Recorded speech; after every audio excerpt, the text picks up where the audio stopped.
Bacchiglione e Retrone, Po, Adige, Piave, Frattagorzone, Sile, Livenza e ultimo il Brenta. Da maggio a luglio 50 giovani volontari di Legambiente hanno raccolto 150 campioni dell'acqua dei 9 maggiori fiumi del Veneto e li hanno consegnati all'ARPAV. Ci dà, la fotografia di quest'anno, un quadro per quanto riguarda i fiumi del Veneto con il 20% dei campioni prelevati superiore al limite di qualità delle acque stabilito dalla legge, che significa le 1000 unità di batteri fecali presenti in 100 millilitri d'acqua, che è quel limite per cui poi le acque devono iniziare a essere utilizzate con attenzione rispetto all'utilizzo agricolo e oltre che a quello potabile, chiaramente. Da quali altri inquinanti sono minacciate?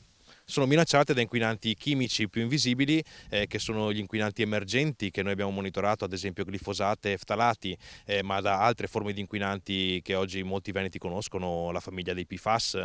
Difficile perciò dare un voto alla qualità delle acque dei fiumi veneti, precisa Lazzaro.